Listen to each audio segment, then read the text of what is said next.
Good evening, everyone, and welcome to another installment of Daniel. As per popular request, I will do a very quick summary of our last class because we got a little bit into the weeds. We can just summarize it very quickly frankly, in just a few minutes. All right. And also it's important because it's actually going to connect to chapter 5. So last week we did chapter 4. We actually started at the end of chapter 3. And that was a story where Nebuchadnezzar, has a dream wherein a very powerful, a very tall and kind of bounteous tree with lots of fruit and shade and lots of animals and birds sheltering in it is cut down. And then in a weird kind of non-tree-like way, it somehow becomes him being exiled and living with the animals. And what we discussed, and then of course, Daniel interprets it for him. This is what's going to happen to him. He is the tree. Essentially, the tree being cut down, actually, what that is he's going to be exiled and live with the animals. And so this tree, we talked a little bit about how in the original story, was Nebuchadnezzar meant to go mad or not? And it seems like in the original story, he actually didn't go mad. He's exiled and kind of lives with the animals. Because he lives with the animals, he looks like an animal when he comes back. His nails are grown like talons, and his hair is grown like fur, and he comes back very animal-like. And it seems like that when he comes back, he returns to himself, but that returning to his mind returns, but that mind returning is an acknowledgement that he now recognizes that he should not be so prideful. Kind of reminding ourselves of what the point was of the dream and its aftermath. The point was, Daniel says, listen, there's a stream, and in the stream, you're going to be cut down, and essentially you're going to be exiled because of your tremendous pride. So if you do good now, maybe it won't happen. And what happens is a year later, Nebuchadnezzar is walking around and in fact is struck with this tremendous pride. Look how powerful I am. Look at what I've done. And at that moment, he in fact is cut down. He is exiled and comes back only after a period of 7 years. And it's an acknowledgement that it's important to note that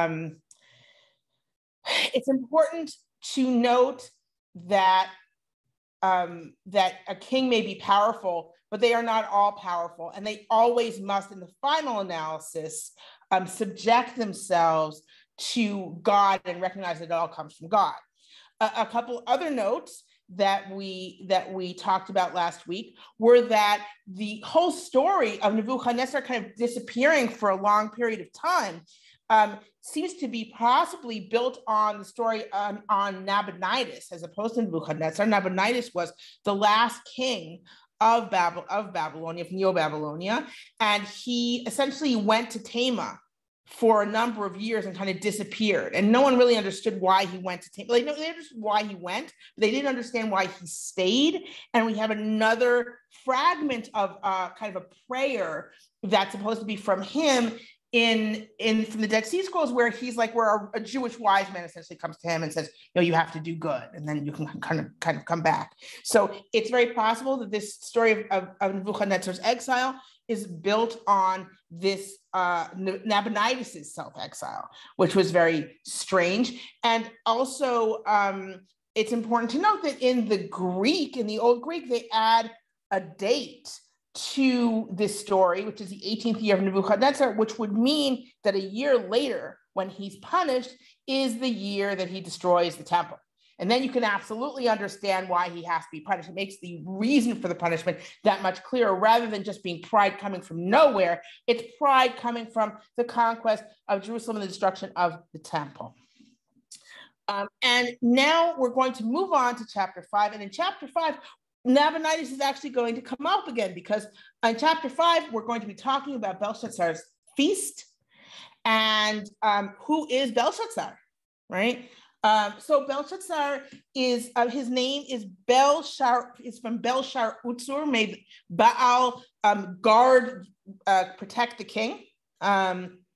Shar is the way of saying king in Akkadian.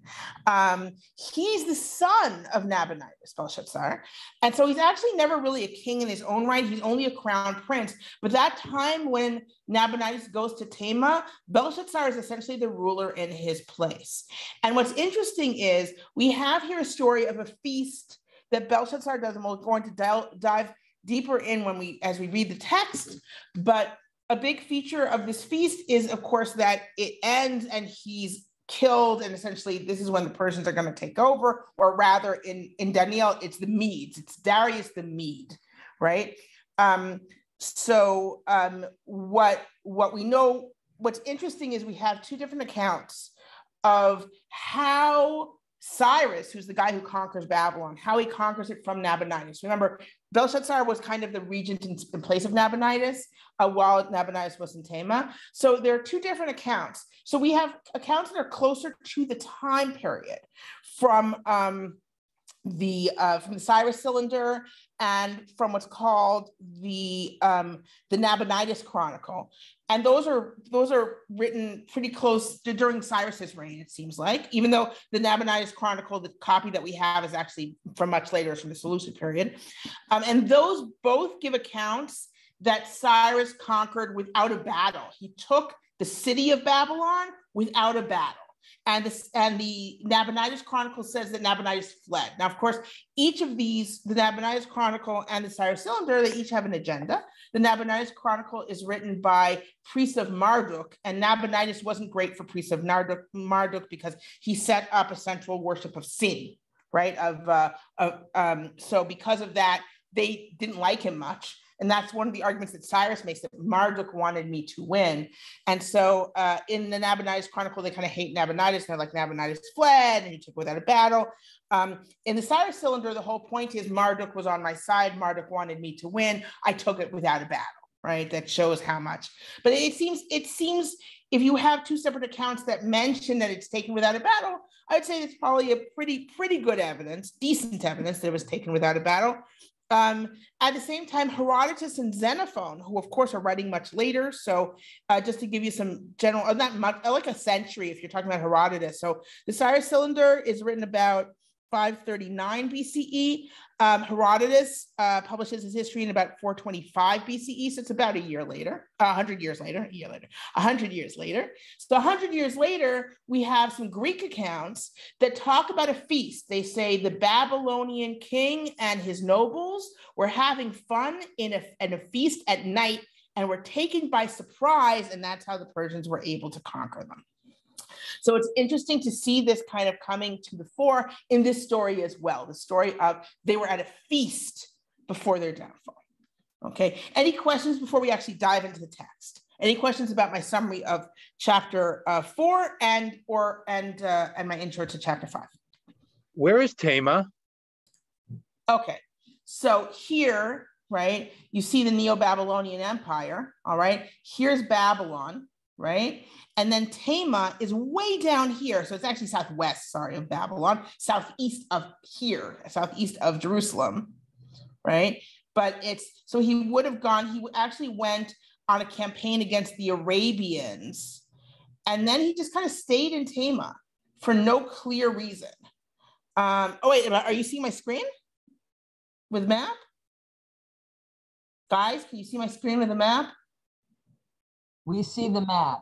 Okay, good. So yeah, so so Nabonidus, instead of being in Babylon where he belonged, right? He was in Tema for a long time. He was in Tema from 553 to 543 BCE. So he was in Tema for 10 years. And for no really good reason that we know about. Like he said afterwards, like the gods wanted me to blah, blah, blah, but it really isn't clear why he stayed away so long. And meanwhile, Belshazzar was ruling in Babylon, even though that meant that there were certain types of worship that couldn't be done because he didn't take the role of king. He kept the title of crown prince, and essentially acted as regent. Okay, so let's dive. Marianne, Mm-hmm. what's the meaning of the word tema? I don't remember. I don't know if we know the meaning, but I can't say offhand. Tema is it possibly related to the word Teman?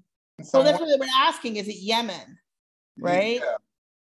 Right. I mean, even if it's so it could be, I mean, honestly, I don't know offhand. And I wouldn't want to venture a guess because sometimes we're it's not really the same question. Yemen is the place, but the right. Teman means south. south. Yamin is south, right? Yamin right-handed is south because you face east, right? So right is south and Yamin is south. Right. So could it be from that? I don't know because there's no nun. I would expect to keep the nun there, the n. But the same way, Taiman and Yemen both keep that n there as a basic part of the name.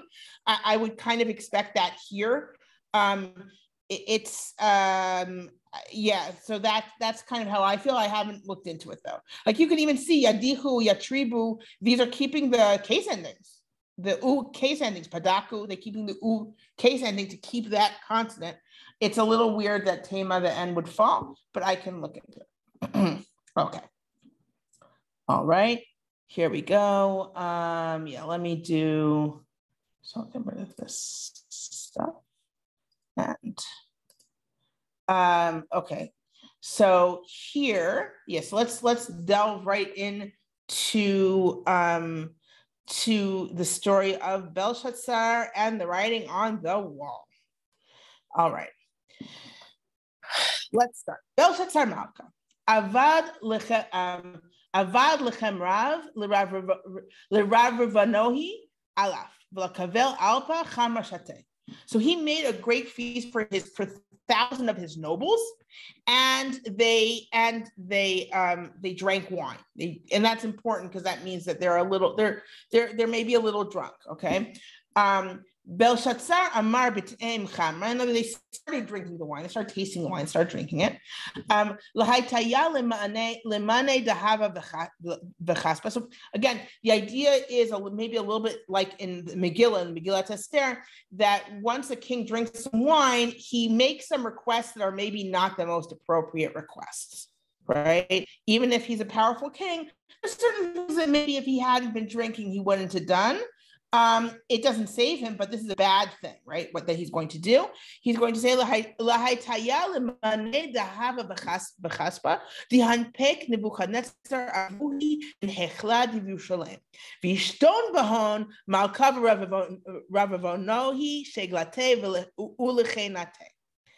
that is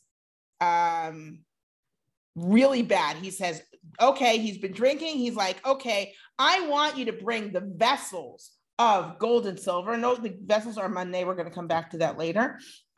Vessels of gold and silver, which Nebuchadnezzar, my father, now Nebuchadnezzar, if anything, was maybe his maternal grandfather, right? But whatever, according to legend, but because he didn't necessarily have a familial connection to Nebuchadnezzar, but to take out the vessels of Nebuchadnezzar, my father, that Nebuchadnezzar, my father, took out, from the temple of Jerusalem, right? And they're going to drink from them. Vishton bahon. In other words, that he takes them out. It's literally insult to injury. It's like, take them out, and we're all going to be proud of, look at these vessels we took out of the temple, and we're actually going to drink from them, from the holy vessels. And there would be a recognition that these are holy vessels from the temple that were meant for the God of the people we conquered, right? And it's the king and his nobles and his consorts. It's Sheglatei and Lechenate and his concubines. Like everyone who's there, they're just going to drink from it. It seems like that's what they did. Ishtiv Chamra, they drank wine. And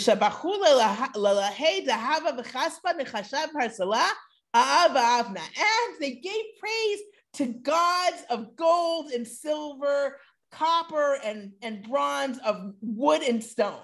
Like, look at these guys. They're taking the vessels of the living God, they're drinking from it, and who are they praising? These idols, these things that they made from materials. Boy, wow, right? Can you get any worse? And in this moment, what happens?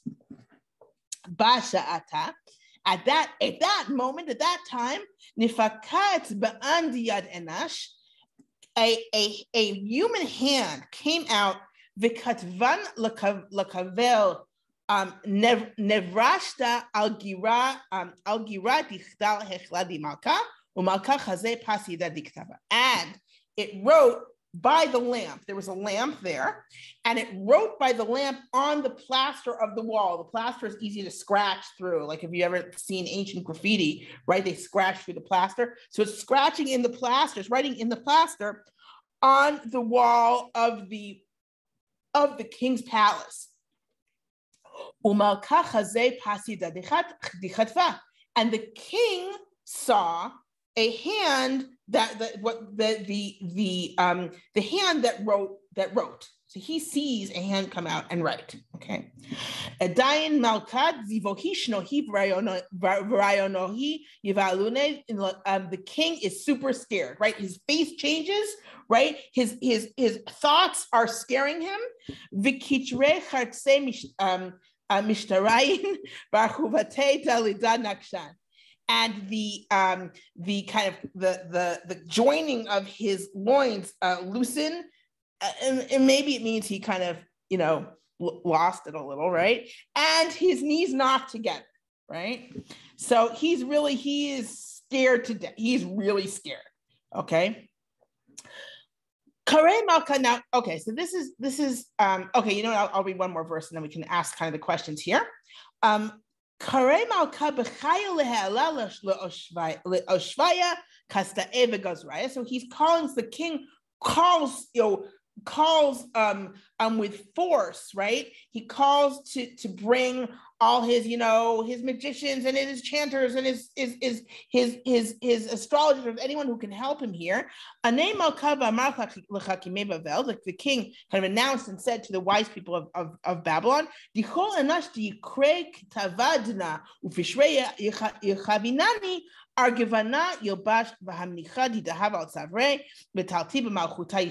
says, anyone who can read the writing and tell me the meaning, right? He's going to be clothed in like this special purple or scarlet cloth, and he's going to have a chain of gold on his neck, and he's going to be one of the triumvirate that rules the kingdom. Okay. What's going on here? And this is the big question. The big question is, why is it a problem to read the writing, right? And that is a big question here. In other words, okay, we're going to find out. We only find out what's written at the very, very end of the story, right? We don't know what's written. The king sees the handwriting. The king is frightened to death. No one else is reacting yet. And he's saying, hey, can anyone tell me what's written and the meaning? It's a lot like chapter 2, the second story, right? Where he's like, I dreamed a dream. Now tell me what it was, and then tell me what it means, right? It's a very similar setup. So the question is, what does that mean? They couldn't read it. And in fact, what happens is, so then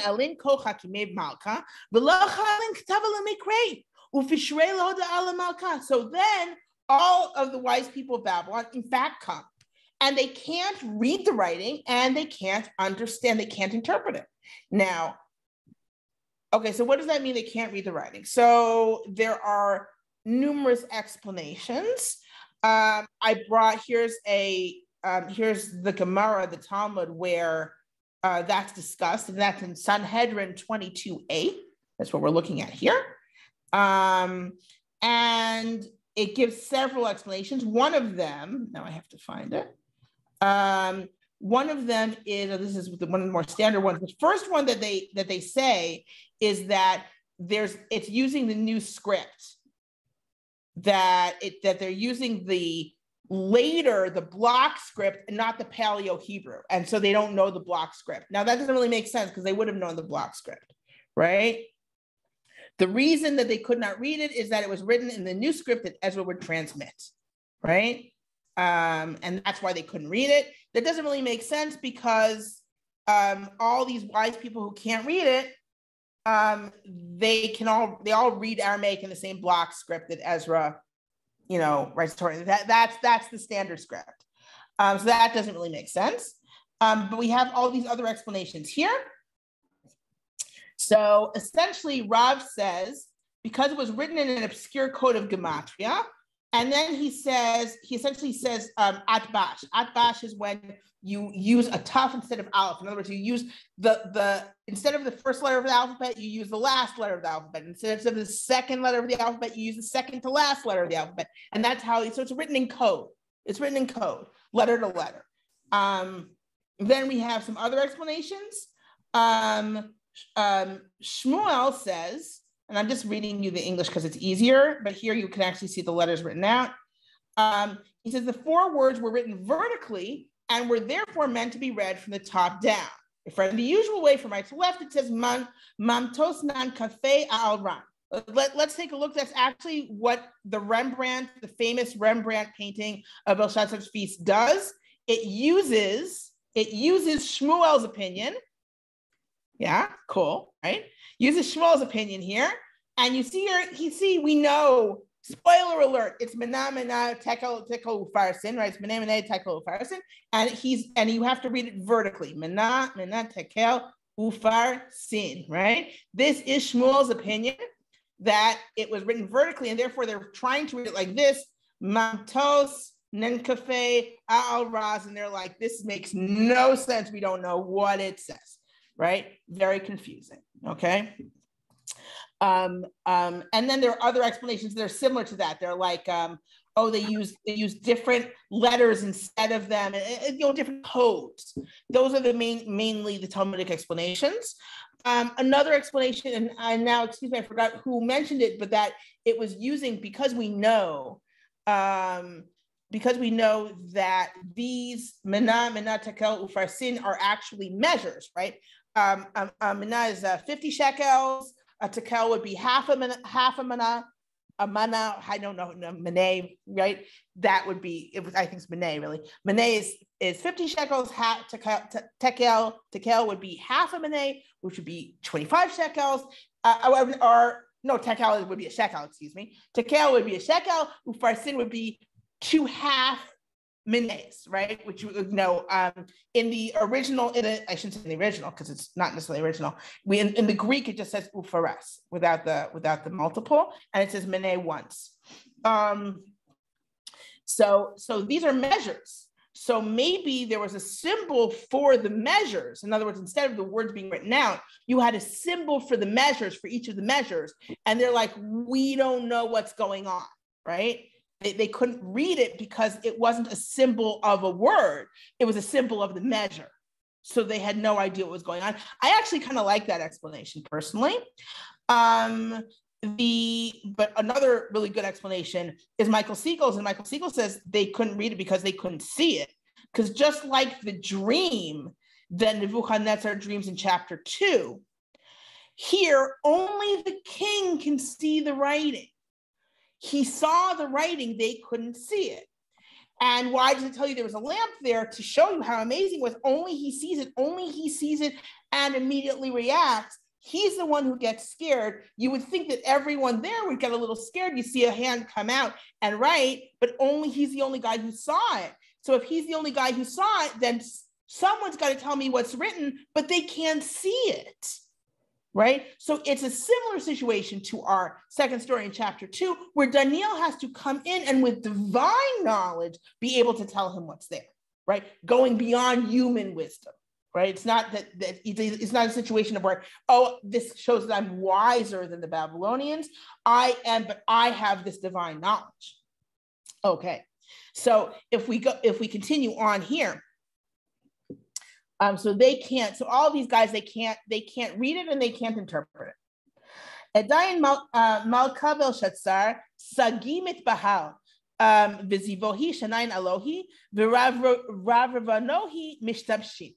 So again, Belshazzar gets very, very scared, and his face changes, right? And his nobles are kind of confused, which actually really supports what Michael Siegel says. In other words, they don't know what's going on. They're like, he's panicking, and they're like, what's up? We were having a good time. So what does the queen say? So the queen, Malkita here. So it says the queen, she's probably not his wife. That would be Shagal, be she here, Sheglate, right? That it would be, that's the root that you would use for his consort. She's probably the queen mother. Okay. So the queen mother who has especially if you're talking about Belshazzar, who's the son of Nabonidus, so his mother would actually be the queen, right? And it would make sense that she would be very respected. Malkita lekavel mile malka ravavonohi levet mishtaya alat, right? So the queen comes before the king and his nobles into the this is the banquet house, but let's not forget the Mishtaya. Again, we're reminded here that this is a place you drink, right? Anad Mal Kitaba Merit, because let's face it here, I just want to say the theme of drinking really is very strong in this story, because they brought the vessels to drink from them, right? And he drinks, so he has the vessels brought. They drink from the vessels, which is truly unbelievably insulting. And there they are drinking, right? And this is when it happens. So this idea of kind of the drunkenness and disrespect. And Moshe says that a more recent theory says it was written in emojis, which the king's advisors didn't recognize. I could get that. If someone wrote emojis, I'd be like, I don't know. I'm always surprised to find out what certain emojis mean. And then once I know, I'm like, I am too online. I am just, I shouldn't know these things that I now can't get out of my brain. But but I do think that in terms of the fact that it's weights, that it's like weights and measures, does kind of allow for this idea that they're using what they're seeing are like symbols of measures. And even if you know what the measures are, if you see symbols of measures and you're like, well, what does it say? You'd be like, I don't know what it says, right? Because you wouldn't think of that as words. At any rate, and of course, it's important to remember that, or since it's important to remember, it's interesting to point out the parallels to the story in Megillat Esther, right? We have where Megillat Esther, Book of Esther starts with this kind of drinking party, and the queen is supposed to come in and she refuses, and the whole thing is kind of lubricated with alcohol, where there's inappropriate things. And of course, the Midrash on that party says that the vessels were brought out, right? And what was the sin of the Jews? That the Jews were invited to this party and didn't say anything when these vessels were brought out, and they stayed there, right? And that's clearly based on this story. Like that Midrash on that story is clearly based on this story, which tells us that the vessels of the temple were brought out and were drunk from. Okay, so we see there's a lot of parallels, a lot of places, the same way where Daniel ate seeds, so the Midrash has to explain to us how Esther kept kosher. We have a lot of things like that where the Midrash is drawing from Daniel and using it to explain Esther. Okay, back to the text. I know you're getting impatient to read more. Okay, all right. So the queen comes in and she says, "Anat malkitava ameret malkal almin chai ayav haluch rayonach v'zivach ayishtano." And she says, the king, may he live forever. Don't let your thoughts scare you. Don't let your face change. Don't let your countenance change. Itai gvar b'malchutach diruach elahin kadishin be uviyomei avuch nahiru v'sachletanu v'chachmat v'chachmat elahin hishtachach be. And she says, there's a man in your kingdom who has the spirit of the gods or the angels in him, right? He's divinely inspired, And in the days of your father, and here she's referring to Nebuchadnezzar and also to the last story, right? And we'll see other parallels to the last story in a bit. He had light and understanding like the wisdom of the gods. The light and understanding like the wisdom of the gods was found in him. Umalka Nebuchadnezzar avuch rav chartumin ashvin kastaim gazrin hakime avuch malka. It continues the next verse. So while you're the king, Nebuchadnezzar, your father, had many of these different types of magicians with him. Despite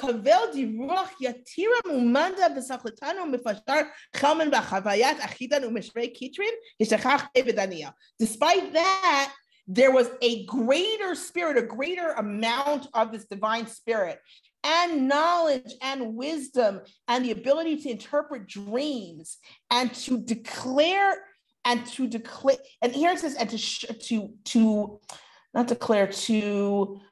explain, to explicate, like to describe, the word is gone from me because this says what do they use? Declaring of riddles. Okay, declaring of riddles, declaring of riddles and loosening of knots, loosening of puzzles, right? Were found in this Daniel. Right? The one who the king called Belshazzar. Remember that? So all of this is drawing from the last story, right? All of this was right in the last story. So call Daniel, and he's going to tell you the meaning. He's going to tell you the interpretation. Bedayin Daniel hu al kadamalka, ane malka v'amar Daniel, antu Daniel dimin bnei galuta di Yehud, di haiti malka avim in Yehud. And he says, he brings up Daniel, and he says, are you Daniel from the children of the exiles of Judea that my father brought from Judea? In other words, buddy, you realize what you just did, right?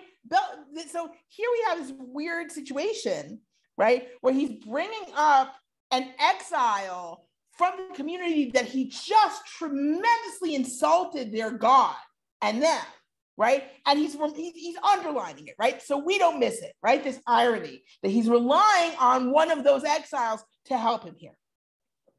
So I heard that you're smart and amazing, and you have the spirit of God. Okay. Okay, and here he's like, and I brought all the wisdom, all the wise men and all the magicians to read the writing, again, to read the writing, and to tell me the interpretation, and they couldn't. They couldn't tell me the interpretation and to declare it. And I've heard that you can actually give interpretations and you can solve puzzles. You can loosen knots, right? And again, he repeats the promise that if you can read the writing and tell me the interpretation, I'm going to dress you in this kind of royal scarlet or purple and put a chain of gold on your neck, and you're going to be one of 3 people who rule. Okay. So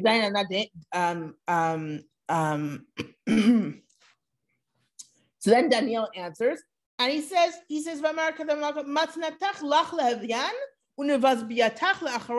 like, you keep your presents and give rewards to someone else, but I will tell you, I'm going to read the writing for the king, and I'm going to tell you the meaning. And Malka, excuse me. He says, you king. Pause. All right. Ela ila'a mahuta urvuta v'kara v'hadra yahav Nebuchadnezzar v'ch. God, the Most High God, gave kingship and power and honor and glory to Nebuchadnezzar, your father. Umin revuta diyahavle kol amamaya umaya v'lishanaya habozayim v'dachalim kadamohi dihavat save havakatel sorry. So essentially, let me pause.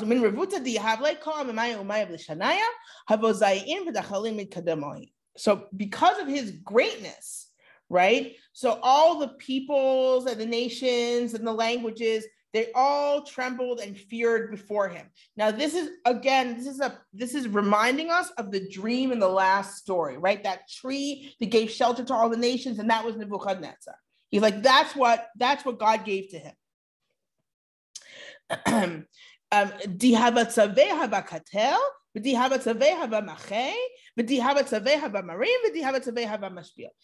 this king, he would, whoever he wanted to kill, he killed. Whoever he wanted to keep alive, he kept alive. Whoever he wanted to raise up, he raised up. And whoever he wanted to bring down, he brought down. In other words, he was kind of like a god, right? He could just make, live, kill, bring up, bring down, all the stuff that we say, that we've been saying in other stories. Only God can really do that, right? But Nebuchadnezzar was given this greatness by God, so he had this power over all these peoples.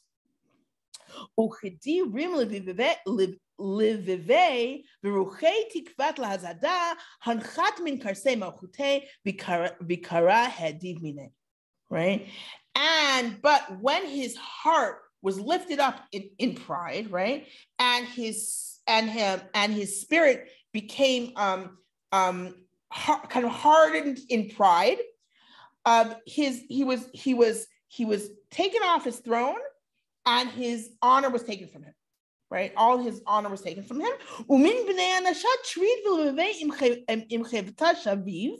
Right, and he was driven away from people, and his heart was like beasts. You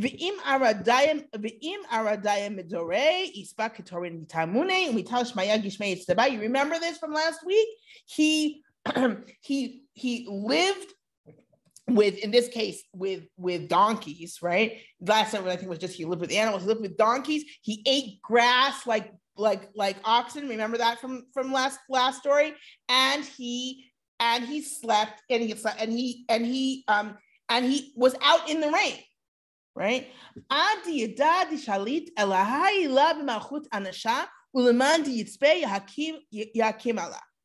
Until he acknowledged and knew that it's the Almighty God, that the God Most High is the one who's actually ruling, right? And that it's the Most High God who's actually the ruler, and what he wants is what's going to happen. In other words, what God wants is what's going to happen, not what Nebuchadnezzar wanted. He had all this power. It was all taken away from him until he acknowledged the power of the God Most High, right? Meaning, the God of the Israelites, right? As opposed to these gods of wood and stone, etc., that they were worshiping in the beginning of the story. Now let's turn to you, Belshazzar. Ve'ant berei Belshazzar la hashpet levivach kol kavel dichol d'nayedat. And you, his son Belshazzar, you did not lower your heart. You weren't humble, despite the fact that you knew all this. What did he know? One assumes the idea is that he knew about his father's exile and what had happened to his father. So despite the fact that he knew all this, he did not reach that recognition. He's completely proud. And what did he do? Right?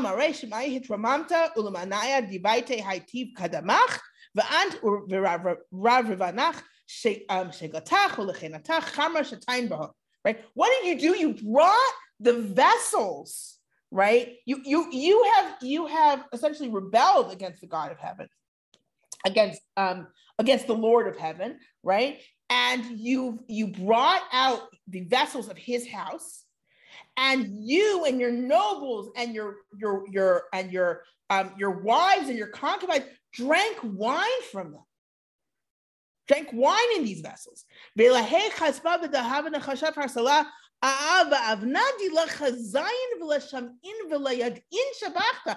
you praised, while serving this tremendous insult to the God Most High, who's all powerful. At the same time, you praised gods of silver and gold and copper and bronze and wood and stone that can't see or hear, right? He's adding a little thing, right? They can't see or hear that absurdity, though that was what you praised.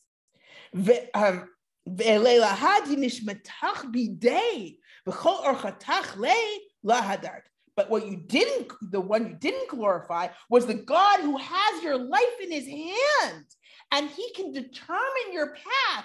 That God you did not praise, right? Well, you screwed up Belshazzar. Bedayin min, okay. Bedayin min kadamohi shliach pasad yeda uchtafad dinarishim.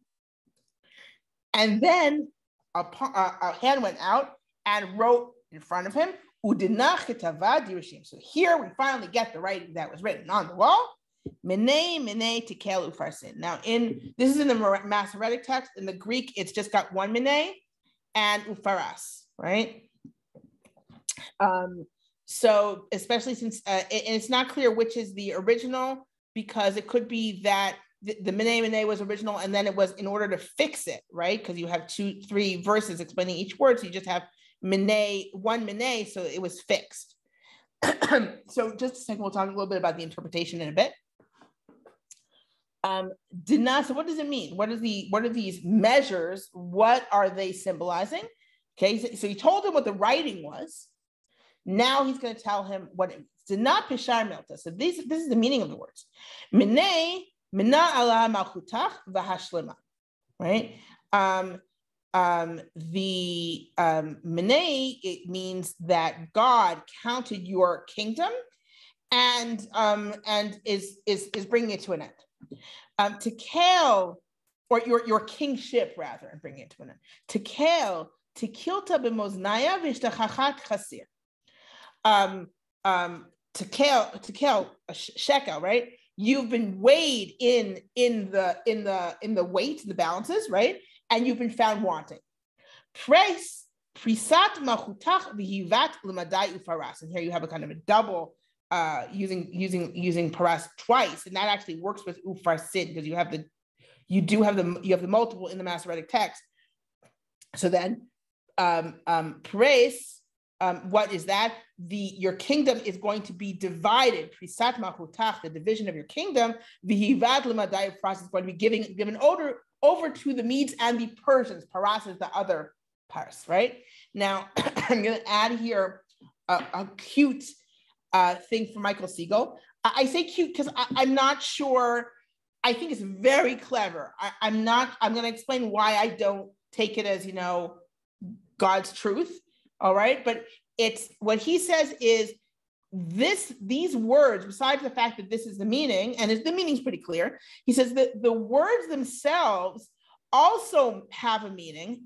If you just read it, minei tekel ufarsin, that it means minei, he counted the vessels, tekel, he stumbled, ufarsid, and then Persians. So I think that's cool. In other words, that you're supposed to kind of understand that there's actually a straight, just reading the sentence, that's what it means. And then Daniel gives an explanation of each word. But the point is, he counted the vessels, he stumbled, this Belshazzar, and then you get Persians, right, are going to conquer. Why it's very clever, and he explains by the way, tekel for stumble, you have it in Second Temple Hebrew. You don't have it in Biblical Hebrew, but you have it in Second Temple Hebrew, so it does work. The reason I don't think that it's likely, to be perfectly honest, is because there is nothing in the text that indicates that there's something clever that we're not getting here, right? There's nothing in the text that says, hey, ha ha ha ha, this has meaning. I mean, we get the words, we get an interpretation, it's all pretty clear. There's absolutely nothing that would point to the fact that we're supposed to read the sentence, we're supposed to get another meaning for the sentence there. And it also doesn't add, it doesn't particularly add to the interpretation, but besides that, there's really nothing to indicate that we're supposed to understand it that way. So I'm just going to, so I'll just continue till the end. We're almost there. Okay. Can everyone see the text? Yes, cool. All right. So here he explains, this is what it means, okay? God's bringing your kingship to an end. You've been weighed and found wanting, okay? And the Medes and Persians are going to conquer you, all right? Now, to be honest, if I were the king, I'd be like, well, buddy, don't think, you said you didn't need a reward, and that's a good thing, because I don't think you're going to get one, right? That's kind of the way I would, that's what I would think if I were a king. But that's not what happens.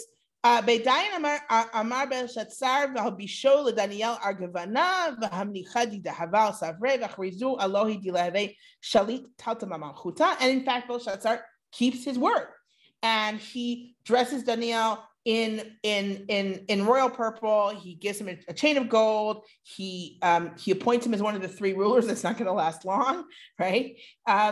And in fact, I think the reason that this is important is because we need to see the Belshazzar acknowledges this is kind of an acknowledgement that yes, God, it's God's word, is this is from God, and that's the important thing, and that God is all powerful. And then of course we finish with Be Belilyak Til Belshazzar Malka Kasta. And on that night, Belshazzar, the king of the Chaldeans, is killed, or the Chaldean king is killed. All right. So end of Belshazzar, in fact, because of what he did. Again, what does that mean in turn? What is it?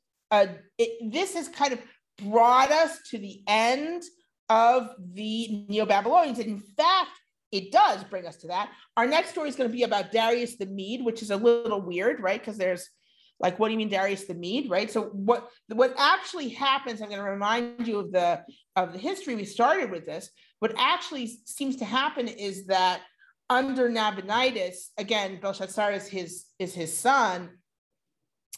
So under Nabonidus,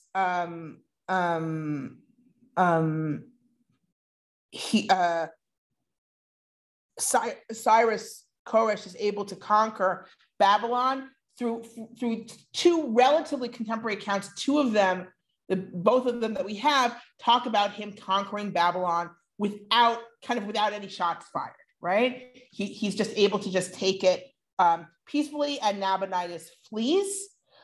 We don't know what happens to Belshazzar, right? We don't know what happens. One assumes that things don't go well for him, right? But of course, both contemporary accounts are a little biased, or a lot biased. Like Cyrus wants to show that Marduk is on his side. The Nabonidus document, the Nabonidus Chronicle, wants to kind of criticize Nabonidus. But still, both of them say that it was taken without any fighting, and particularly in the Nabonidus Chronicle, there's no real reason that it should need to say that, one would think, unless you could say, well, it's pro-Cyrus. I guess you could do that. You could say that, which people do, right? So you can say, well, there's a pro-Cyrus bent. They want to say that he didn't kill anyone into order to take Babylon. At the same time, if he had killed a lot of people, you would think that it would be a little bit difficult to make that argument in Babylon, right? And then much later, about 100 years later, we have these different accounts talking about Babylon being conquered during a feast, when the king and his nobles are busy with a feast, and so they're taken completely off guard. And so we kind of have both stories almost reflected in this, right? Where it ends with Belshazzar being killed, and the assumption is that they are taken over, right? And then our next story is already in with Darius. So I have a question here. So Moshe is asking, I assume there's significance to the fact that Daniel's Babylonian name is almost identical to that of Belshazzar. It's very weird. I don't know why they did this. I just don't know. I really do think that it's less for this story, and it's more that there were stories floating around that were about Belshazzar. And because you have stories about Belshazzar, it's important to say those stories are Daniel. Daniel is Belshazzar. And that's how you kind of so you needed to do something to say that Belshazzar you've heard of, that's Daniel, right? That's the same guy, right? I don't know what if you have an idea of why you would want to have these characters with the same name, notice that what happens is the Queen Mother says, oh, and he was given this name, Belshazzar, and then she's like, and called Daniel, right? So we forget about that name very quickly. We're just reminded of the name. It's a little, it's weird. It is weird. I mean, just one small little point, which is it's interesting that it's almost the same name, and in the end of the story, he's given a position of rulership. Yeah, and it's true. That's a good point. In other words, the whole thing is but it's Bel who should protect the king. So that's a little bit, yeah. I mean, it's true. And he's given a position of rulership. And what's funny is like the assumption is that he's given the rulership. One assumes ended that night. Like he's given the rulership of the king's killed right away. So one assumes there wasn't a long rulership. Note, however, once again, the parallels to the end of Megillat Esther, right? Where Mordechai gets a special position. So Susan asked, do we have evidence that Nebuchadnezzar was absent from the throne for a prolonged period of time, all of the 70 years of the wilderness prophesied? No, again, we don't have evidence like that about Nebuchadnezzar. We do have evidence like that about Nabonidus. So Nabonidus was absent. And that's why, and then we have Belshazzar being called the son of Nebuchadnezzar, when in fact, Belshazzar was the son of Nabonidus, right? So there seems to be some substituting of the name of Nebuchadnezzar for Nabonidus in these stories, right? And you can understand that because Nebuchadnezzar is a much more important king in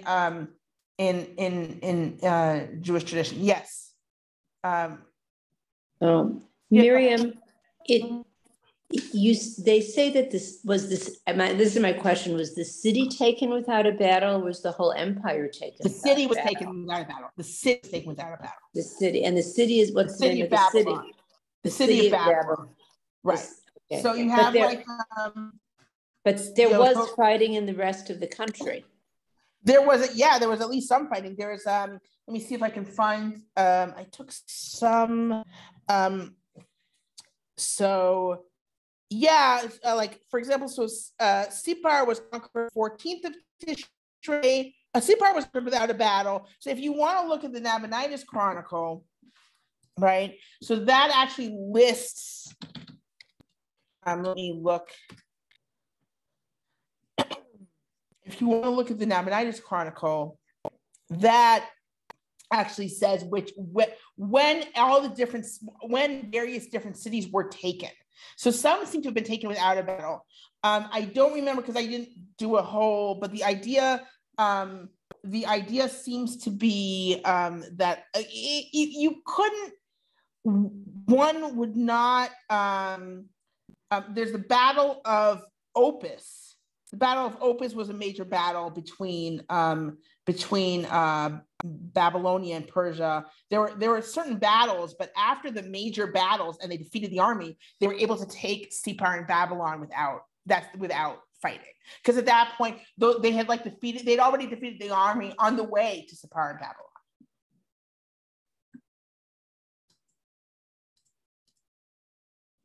Babylon. And that was and that made it easier for Cyrus to be like, I am pro Marduk. Marduk wanted me to win. Then it was in the central city of Babylon. It's like, oh yeah, everything's fine, right? Nothing's been destroyed, right? And on the contrary, he kind of props up their temples and stuff. Any other questions? We think of Nebuchadnezzar coming to Judea and being brutal. How brutal were the Persians when they came into Babylon? Is that indicated in any place? That's a good question. I mean, the things that we have, like for Cyrus, is like very, of course, in the Cyrus cylinder, which is to Babylon, right? He's emphasizing how not brutal he was, right? How he didn't fight anyone and he just kind of walked in and he's helping the temples.